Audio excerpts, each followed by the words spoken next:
Hey guys, welcome back to my video series where I'm going through all the challenges in my book, The C# Player's Guide. I started going through these challenges in sequential order from the beginning.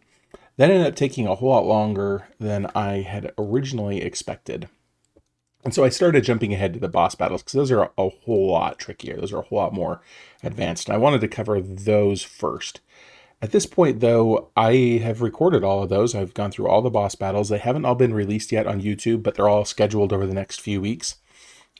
So at this point, I'm ready to go back and start doing some of these earlier ones. And I think, though I might have it a little wrong, I think that the last video that I did before jumping ahead was the prototype, which means we are to the magic cannon. So this is basically, I mean, you can read the story here. I'm not going to, but the idea is that we want to write a program that will print out this kind of input, only it's supposed to go through the numbers 1 through 100. And we got this, as the story goes, this cannon that, like, depending on which cycle it is, which iteration it is, it can deal more powerful damage. So there's normal, and then there is, if it's a multiple, if the number's a multiple of every third crank, multiple of 3, the fire gem activates and the cannon produces a fire blast, like you can see here. Every 5th time it's electric.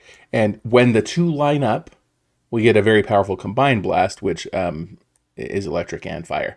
So the whole purpose here is to generate that sequence.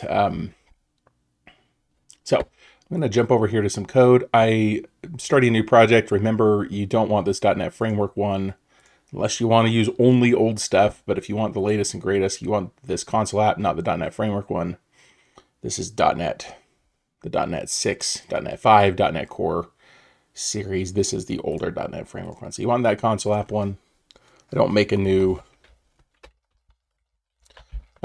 project every single time I do this for learning. I often just keep using the same project, but you would maybe want to make a new project every time if you want to, like, hang on to your old stuff, which, I mean, I like these, for me, I'm advanced enough that these are just little toy trivial things that I can do fairly quickly. I don't care to keep them. You, on the other hand, might feel like, hey, these aren't so trivial to me, and I'd like to look back at them. And in that case, make a new project for each of them if you want. But I usually, for a small project, I'll check this place solution project in the same directory box. That makes it just, if you don't do that, then you have a folder for the solution, and then you have a folder for the project, for each project. And in this case, there'd only be one project inside of that solution. It doesn't make a lot of sense to have just that extra layer of, like, folder structure if you're not taking advantage of it. But it's a personal preference. You can do it either way. So I'm going to check that so that I can keep it simpler. You can do whatever you want. I'm going to use .NET 6. I'm going to use top-level statements on purpose because that's just simpler and cleaner, and that's how the book presents it as well, until later on when it talks through using top-level statements. And by the way, that checkbox did not exist when that's a very recent Visual Studio feature. It used to be there when the book was published. That was not there. All right, I'm going to increase the font size here a little bit so it's easier to see. But I am going to also move this. I don't need that right now. That was asking me to sign in. And I honestly, in the past, I have signed in a bunch. But I used to say in the book, you're going to have to sign in, make an account and sign in eventually. And turns out you don't. I wanted to test that out. And so I've been signed out now for well over a year. And it will every once in a while bother you with that little dialogue saying, hey, if you sign in, you get these benefits. You can just ignore it, like I have been doing, just to see how often it comes up. But it isn't every time you open a project. It isn't every time you do something. It's every once in a while. I might get that once every week or two, month. And it might depend on how much you use, how many times you open projects in Visual Studio or something. But all right, let's go through this. So let's start simple. So this says we want to be able to basically count through the numbers 1 through 100. Write a program that will loop through the values between 1 and 100 and display what kind of blast the crew should expect. The percent sign, the mod or the remainder operator may be of use. All right, so I'm going to start simple here, and I'm just going to say for int I equals 1, I less than or equal to 100, I plus plus. So I'm going to, it's interesting that I just happen to use I a lot. Like I is very common for just a for loop where it's just like do this 100 times. I is common. I had a teacher way back in school that made a big stink about don't use single letter things for it. You should call this index, or something else, something better than I. Um, I I actually agree with that in general. Like if you're iterating over a two-dimensional array and you've got a row and a column, don't call them I and J, call them row and column, like write out the word. For this case, where like it doesn't necessarily mean anything, it's just the number. I don't like number. Maybe number is a better name. Anyway, I like it's so common to just use I for a single loop with a single thing where the number doesn't have deeper meaning. I don't think there's anything too horribly wrong with I, but anyway, number. So I'm just going to do this console.write line wordty right line number. Oh, let's do it this way. I'm going to do, because I want some string interpolation in here. So I'm going to do, so this is half a solution. I'm going to run this.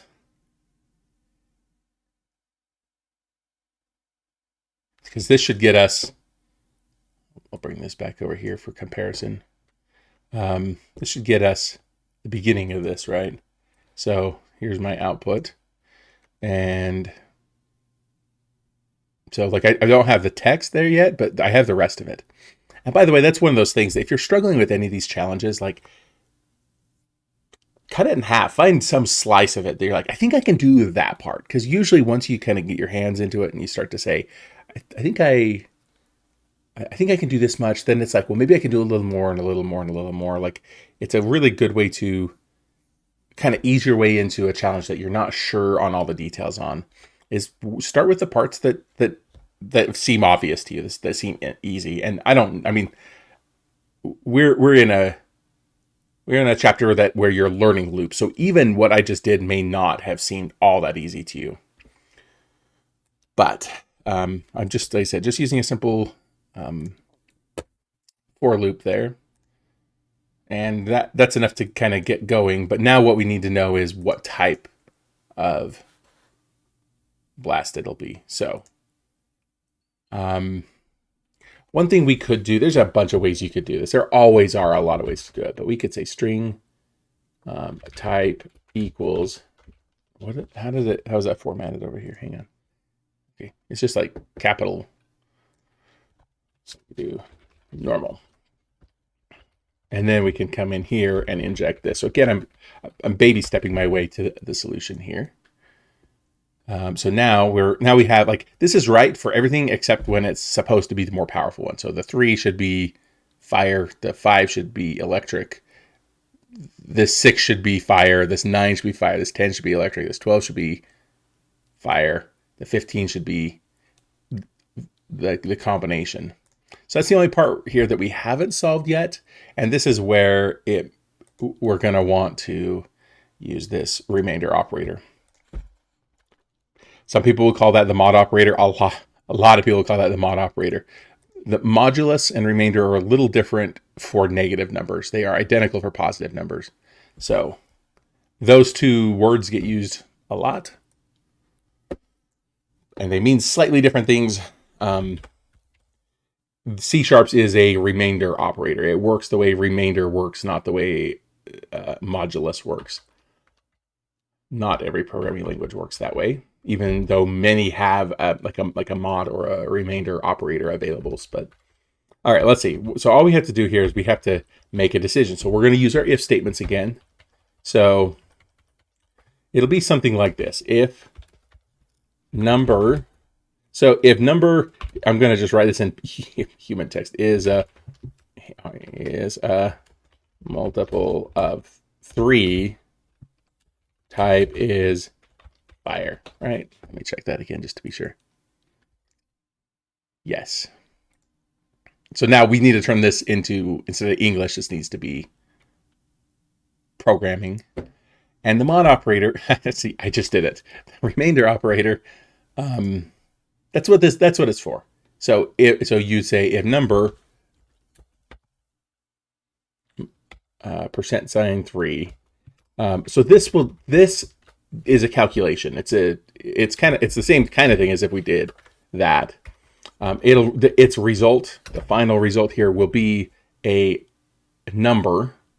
And given that we're using this in like the expression, the condition for an if statement, it needs to be a bool, not an int. So what we want to do is check and see if this is equal to 0.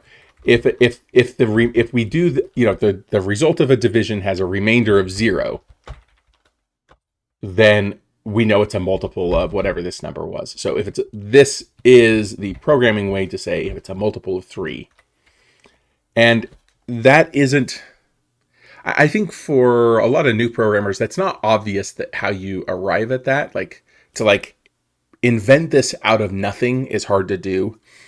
I did show an example early on in the book when that operator is introduced in level 6 or something like that, and to specifically call it out. So hopefully you guys are remembering that from way back then. But that's the idea here. Like I said, it might be hard to just invent this yourself, but this is such a common thing. It's a trick. You should remember it for the future because you're going to run into plenty of cases where it's I want to alternate every other time I want it to do this. Every third time I want this. And this right here is that pattern. So if it's a multiple of 3, the type is fire. So what else we can do here is we can say if number is a multiple of 5, we want to use electric.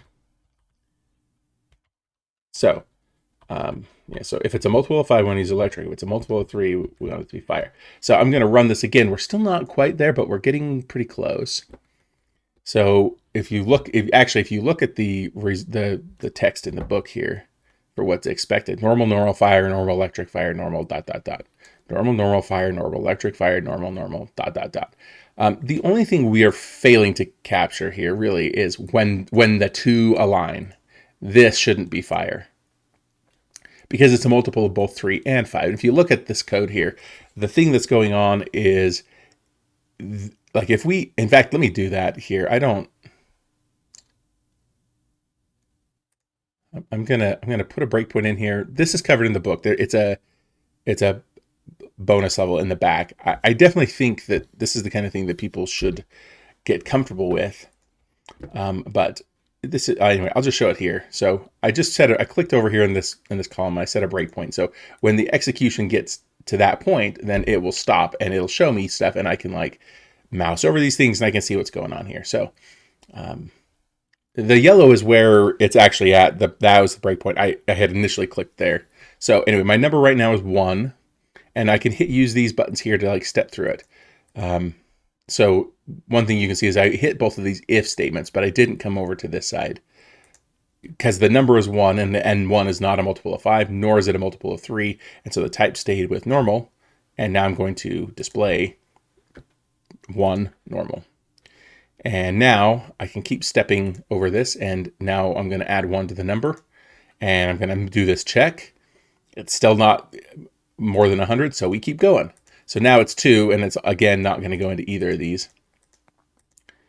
And now it's 3, and we've got the 1 and 2 already displayed. And so now we're going to, so here in this case, now this condition is true, and we should come over to here. Fire. So now what I want to do actually is I want this to just run. I don't want to keep stepping through it all the way to 15. That could take a little while. So what I'm going to do is I'm going to come in here and I'm going to set a condition. Conditional expression is true, and the condition is number equals 15. Then I'm going to say close. And now the little icon changed to this little plus, right? So now I'm going to just say, I'm going to tell it to run, and it should have ran through the loop a whole bunch of times until the number's 15. So now it hits this breakpoint and the number's 15, so we stop at the breakpoint. Before it would just always stop at it no matter what. So now we can see what it does in the case where it's 15. So type is normal, And now if number's a multiple of 5, hey, look, we go into it, electric. If number's a multiple of 3, we also go into it. So like right now, the type is electric, but we're about to change it to fire, which is fine. But this one, since it's a multiple of 3 and 5, we should have done something else. And I think the easiest way to do that is to just say if number is a multiple of 5 and number is a multiple of 3,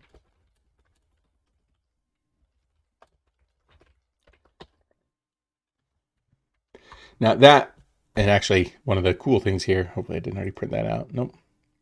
I can grab this yellow arrow and drag it around. Oh wait, that doesn't look like it wants me to do that. That is interesting. Usually you can do that. Usually you can drag it and say, just come up here and run. And like that's super cool, but it can't, like you can drag that arrow anywhere. Can I do set next statement? That's the alternative. Is there's a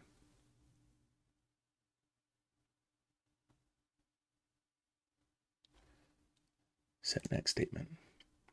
It's not letting me do that for some reason. Oh, there, it did it. All right, so now I'm back here. But like now I don't have my, something weird has happened. I don't know what it is. I'm just going to restart it. My breakpoint will still just trigger when I get here. So now it should be numbers 15. Anyway, but dragging that arrow around, you can usually do, I don't know what the deal was there, but there's probably a perfectly logical explanation for it. Anyway, we're still not quite there yet. So we do check, it is a multiple of 3 and 5. We get in here as we would expect.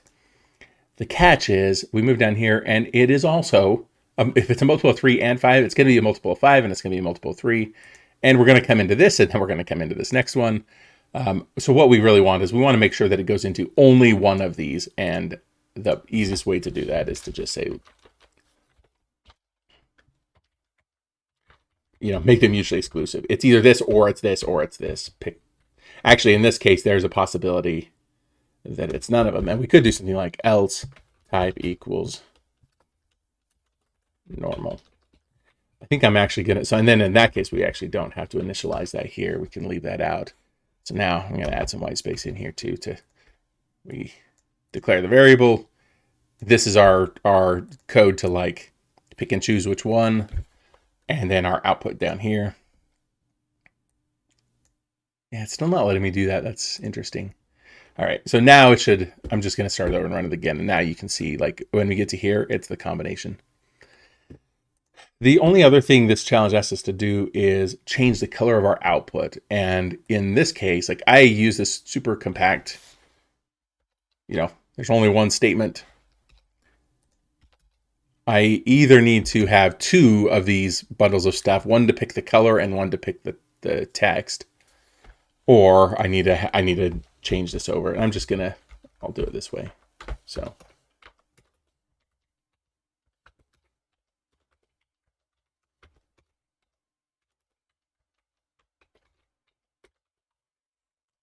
in here, I'll make a variable for the color. Or you know what? Like maybe I'm actually gonna do it a little differently. I'm gonna say console. We could have a variable for that. Since I'm this far into it, maybe I'll just keep going down that path. We'll have a console color.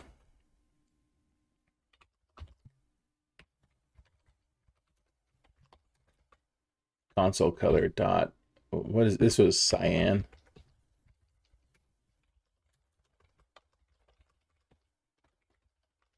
We could do it this way. My one concern is we, at this point, this like console, like we haven't really talked about having a variable whose type is console color.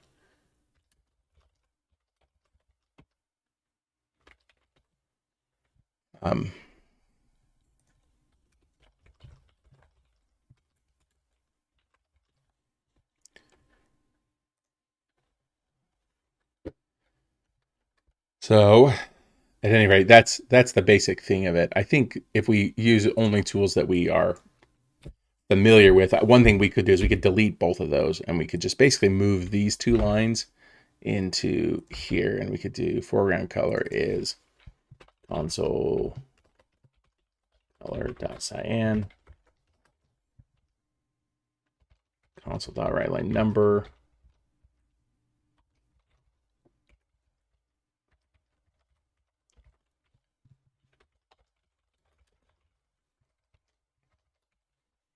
Basically something like that, which is, we have done that before.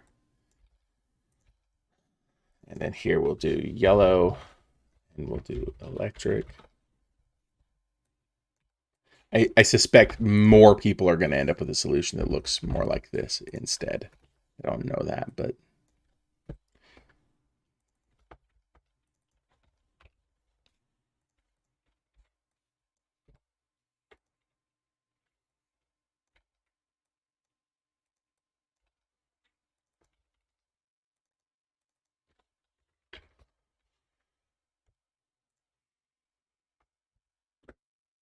somehow I got that using system.drawing in there. I definitely don't need that. A little bit of cleanup here. But yeah, so this is doing, I think, what we would expect it to do. Let's see, a couple random bits of commentary on this. Basically what we've done here is a programming problem called FizzBuzz. It's by a different name, kind of on purpose. And let's see if I can find this really quick.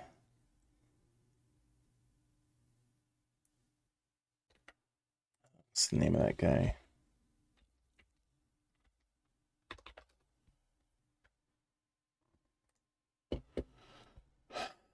This is a good programmer blog. I don't know if he updates it anymore. This is Jeff Atwood. I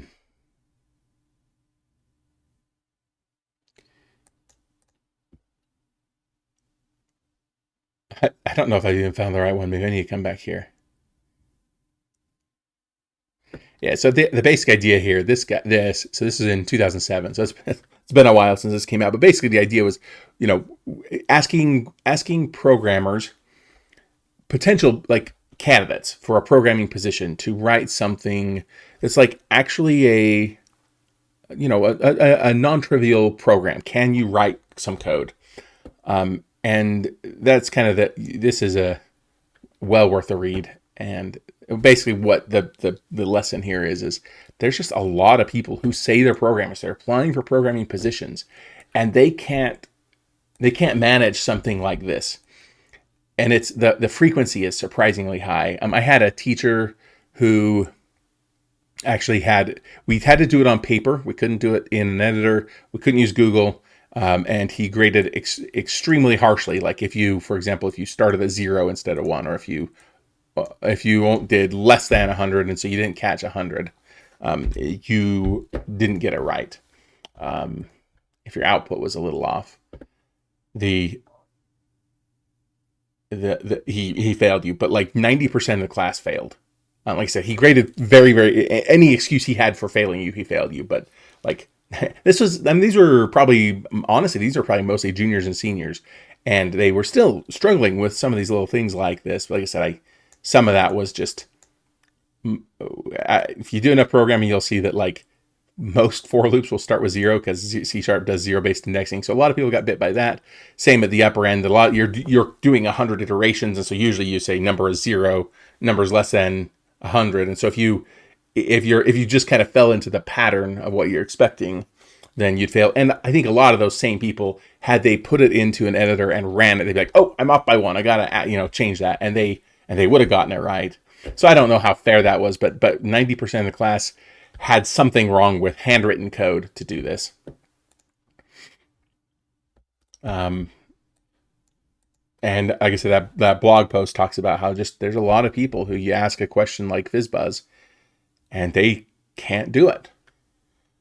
And a couple of lessons from that is make sure, if you are ever on the other side of the interviewing table, make sure that you ask questions like that so you can make sure that people can actually program. B, if you are on the interviewee side, make sure you have the capacity for any for the language that you're applying for, or at least any language that you put on your resume and say, I know how to do this, that you could write something like, of this scope, because you should expect to get asked it. And honestly, like the 90% failure rate that we had in our class of juniors and seniors, like I said, the teacher graded extra harshly. It was all on paper. That's not totally fair. Because normally if you're writing code, you have the ability to just sit here and run this. And you can say, oh, wait, I didn't get up to 100. I stopped at 99. That wasn't what I was supposed to do. Or I started at 0. Like, you have that capacity to do that. That's how programming happens. So I don't think it was totally fair what the teacher did. The 90% failure rate is probably not fair. But I have worked with people who, when I got a master's in computer science and a bachelor's in computer science, when I was working on my master's, I worked with several other people who were working on a master's as well. And they didn't know how to write a for loop. And it was kind of scary.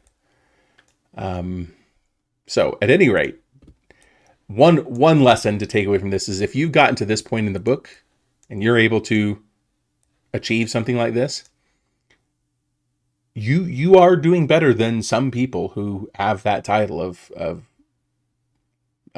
programmer or computer scientist or software developer. Because some of them can't do even things like this. They need help with that. And those, like, that is a reflection of just sometimes the state of the industry, that not everybody who has a job in it is actually good at it. So I don't know that I would pat myself on the back too hard for it. But the point is, if you're able to write this kind of thing, you've actually made some pretty good progress. You're actually writing like real code to solve non-trivial things, and you should be proud of yourself for what you can achieve with it. So anyway, that's the whole FizzBuzz spiel. It's kind of surprising, like I said, how many people do struggle with something like this. So hopefully you can. And I guess the other thing is if you are struggling, hey, there's people out there who have that job title already and they struggle with it too. So, all right, enough about that. The other thing I wanted to mention briefly is just because I started at one point, I had that variable in here, that console color variable. The book's getting to it. This is we're a little out of order, but partly that's because I wanted to give people early on the ability to have console programming is super boring, right? Like by comparison, like this isn't a Unity game with fancy graphics. Like this isn't a web application. Like there's not a lot you can do, but this little splash of color adds a ton. So that's the reason I introduced the color stuff early. The catch being that it is using something that we really haven't covered yet in the book, and that is it's an enumeration. And at this point in the book, you're getting close to it, but you're not quite there yet. But yeah, this is it's an enumeration, and basically it lists all the choices that are allowed, and there's like 16 different colors you can pick from.